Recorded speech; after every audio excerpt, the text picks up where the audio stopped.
What's going on, everybody? C4 here. Welcome to this late edition of the Free Agency Frenzy.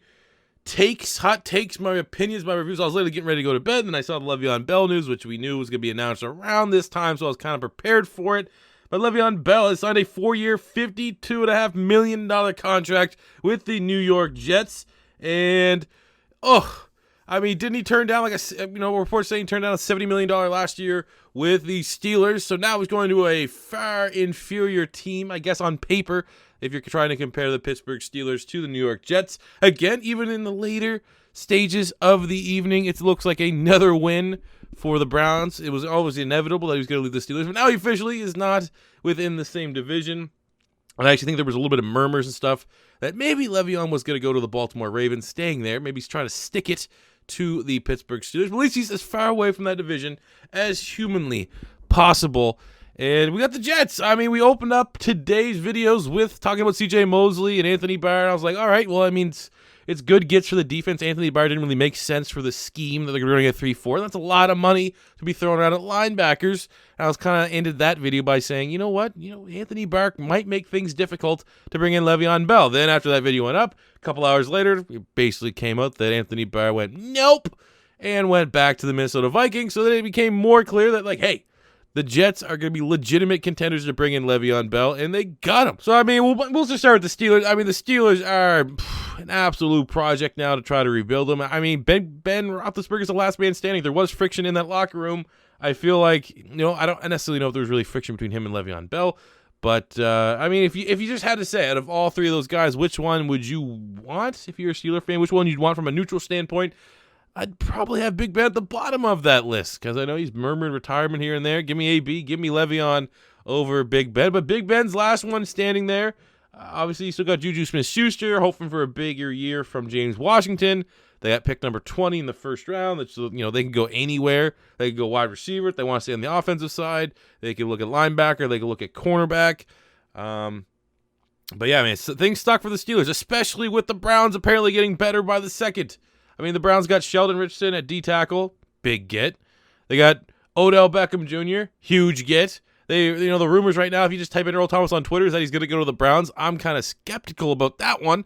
But they do get Earl Thomas. Why? Makes sense. If Earl Thomas wants to go win again, he should be able to get paid pretty well from the Cleveland Browns. If they get Earl Thomas, good night. The Browns are going to be pretty scary on paper. If they can get that chemistry down packed in the preseason, they're going to be a very dangerous squad going forward. But not talking about Browns, another interesting team is the Jets. Like I said, we opened up today talking about the Jets. You really got Jamison Crowder. That's an interesting option at slot wide receiver. One of the more solid slot wide receivers in the league. He can give you some big time production. They did a trade that really not a lot of people are talking about by getting Kalicia Semele from the Raiders. That's a big get.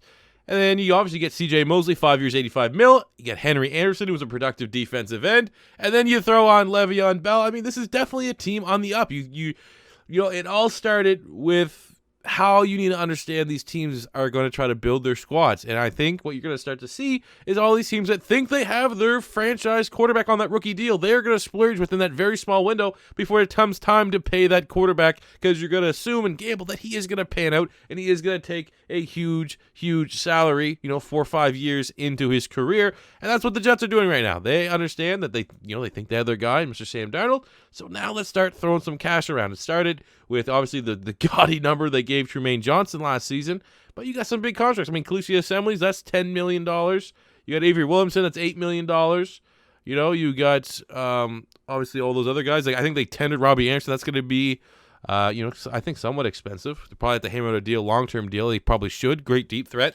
So, the Jets are a team on the up and up. Does it really influence how the AFC East is going to play out? Probably not. Insert that meme where it's like, oh, Le'Veon Bell darts behind Kalicia Semele and gets in for the touchdown against the New England Patriots, bringing the score to the Jets 7, Patriots 30. It's one of those memes. I still don't think, I don't even know if any team potentially could have toppled the Patriots. Maybe if Antonio Brown went to Buffalo Bills, I think I might give them a better chance than the Jets roster right now. But hey, at least they're trying. Stop making it so the AFC East is an absolute cakewalk every single season. One of these teams just take a chance. You know, because we already know the Patriots go 5-1 pretty much every year. They get that one loss on the road in Miami. So I'm hoping this is it, man. I hope the Jets can be a lot more competitive. The Dolphins aren't, but the Bills, for, you know, I kind of had the Bills as my sleeper team before free agency, before the draft. And, you know, I think they are going to be a little bit better. And obviously, Antonio Brown, what the hell? The moves that the Bills have made in free agency have not been the greatest. Bringing in Tyler Kroft, Kevin Johnson, Frank Gore, Cole Beasley. I mean, they got John Brown, 3 years, $27 million. He's a good deep threat. He brought in Mitch Morse, the center from the Kansas City Chiefs. That's a solid get. He's a solid center. But, you know, probably could have done a little bit better. Maybe splurged a little bit. But it's a tough sell getting people to try to come to the Buffalo Bills. It's a tough sell we've seen with Anthony Barr and a couple other failed contracts over the years to get guys to go to the Jets. It's just like, you know, the second-rate team in New York, unfortunately. But let's just hope ultimately with the Le'Veon Bell signing above all else from all neutrals around the league, that it just adds more difficulty for the New England Patriots to get in the playoffs. Now, like I said, you know, I want to kind of get you guys' opinion. Does it really matter, though, what the Jets, like, if you give the Jets Antonio Brown, you give the Bills Antonio Brown, you give the Jets Le'Veon Bell, does the Patriots still win the playoffs? Do the Patriots still, you know, with ease, without breaking a sweat, walk and win that division with 10 wins? Probably. It's sad to say, probably, but at least some things are interesting. Things are getting shuffled. And at the very least, I mean, Le'Veon Bell is just another guy that the Patriots are going to have to try to stop. And, you know, you never know. Maybe Le'Veon Bell will have a Le'Veon Bell game. The Jets could edge one out against New England. That could be the difference between them getting a first-round bye or home field advantage, number 1 seed or something like that. So that's just some wishful thinking. But then there was one.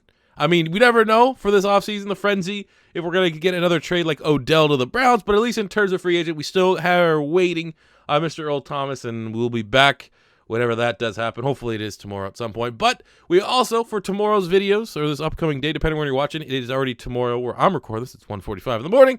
There will be a brand new Cleveland Browns rebuild. Obviously, lots of moves for the Cleveland Browns. Sheldon Richardson, Kareem Hunt, Odell Beckham Jr. Like, it's going to be a pretty fun rebuild. And, you know, that's what we're going to do, because I like doing some of these new-ish rebuilds around free agency, because I find like once you get free agency and the draft, you might as well just wait to the new edition of Madden to take your approach on that rebuild. But right now, with this couple splash free agents, I feel like it'll be time to pull the trigger. So, you know, keep an eye on your sub boxes for that one. But Le'Veon Bell to the Jets, it was almost a foregone conclusion. There's a little bit of a hiccup that he could go with Antonio Brown to the Raiders, but it was the Jets were the favorite all along. I think we had like a goddamn video 2 months ago or a month ago about Le'Veon Bell going to the Jets. So, sure. What do you guys think about that? Let me know in the comment section below. As always, your first time stopping by, don't be afraid to hit that subscribe button, smash the like button if you enjoyed it. Until next time, it's C4 saying peace out.